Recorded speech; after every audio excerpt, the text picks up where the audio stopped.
আসসালামু আলাইকুম ভিউয়ার্স, আজকের আয়োজনে আছে খুবই মজাদার চিকেন চাপের রেসিপি। তো কথা না বাড়িয়ে চলুন দেখে নিই মূল প্রস্তুত প্রণালী। তো চিকেন চাপ তৈরি করার জন্য প্রথমেই লাগবে চিকেন।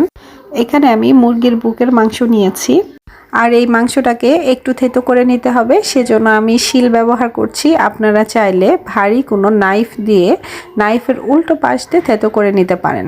মুরগির মাংসটাকে খুব বেশি থেতো করা যাবে না, তাহলে মুরগির মাংসটি আবার ছিঁড়ে যাবে। তো এভাবেই আমি সব কয়টা মুরগির মাংসের পিসই থেতো করে নিব। এই থেতো করা মাংসকে আমি আবার ধুয়ে ভালো করে পানি ঝরিয়ে নিয়েছি। থেতো করা মুরগির মাংসগুলো একটি বাটিতে নিয়ে নিচ্ছি। এখন আমি সব মশলা দিয়ে নিব। ও আরেকটি কথা, এখানে চিকেনের মাংসের পরিমাণ 250 গ্রামের মতো আছে। এখন এর মধ্যে দিয়ে দিচ্ছি 1 চা চামচ আদা বাটা, 1 চা চামচ জিরা বাটা ও 1 চা চামচ রসুন বাটা। কিছু পরিমাণে সাদা সরিষা আমি ব্লেন্ডারে ব্লেন্ড করে নিয়েছি পানি দিয়ে, আর সেখান থেকেই 2 চা চামচ সাদা সরিষা বাটা দিয়ে দিচ্ছি। দিচ্ছি হাফ চা চামচ হলুদের গুঁড়ো, 1 চা চামচ মরিচের গুঁড়ো দিয়ে দিচ্ছি। দিচ্ছি 1 চা চামচ ধনিয়া গুঁড়ো, আর এখানে নিয়েছি স্বাদ মতো লবণ আর হাফ চা চামচের মতো বিট লবণ।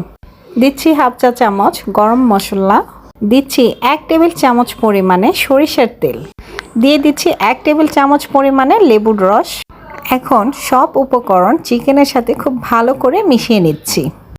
চিকেনের সব মশলা ভালোভাবে মেশানো হয়ে গিয়েছে। এখন আমি এই চিকেনটাকে 20 মিনিটের জন্য ম্যারিনেট করে রাখবো। ফিরে আসলাম 20 মিনিট পর। চিকেনটা আমার ম্যারিনেট করা হয়ে গিয়েছে।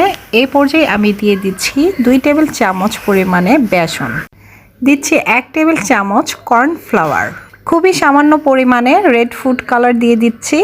এটি সম্পূর্ণ অপশনাল, আপনাদের হাতের কাছে যদি ফুড কালার থাকে বা আপনারা চাইলে দিবেন, আর না দিলেও কোনো সমস্যা নেই। ম্যারিনেট করা চিকেনের মধ্যে আরও 1 টেবিল চামচ আমি সয়াবিন তেল দিয়ে ভালো করে ময়দা এবং বেসনটা চিকেনের সাথে মিশিয়ে নিচ্ছি।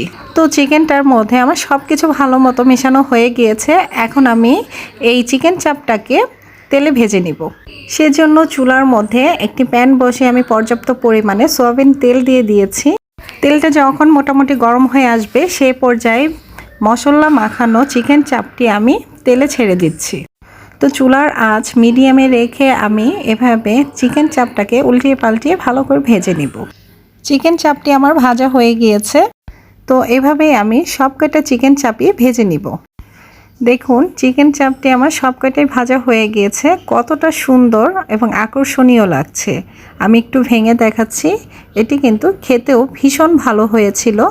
আমার কাছে চিকেন চাপটি বানাতে একেবারে ঝামেলামুক্ত মনে হয় এবং খুবই সহজ একটি রান্না মনে হয়। এই মজার এবং সহজ রেসিপিটি অবশ্যই আপনারা বাসায় ট্রাই করবেন। আর এই রকম মজার এবং সহজ রেসিপি পেতে অবশ্যই আমার চ্যানেলটিকে সাবস্ক্রাইব করে রাখুন।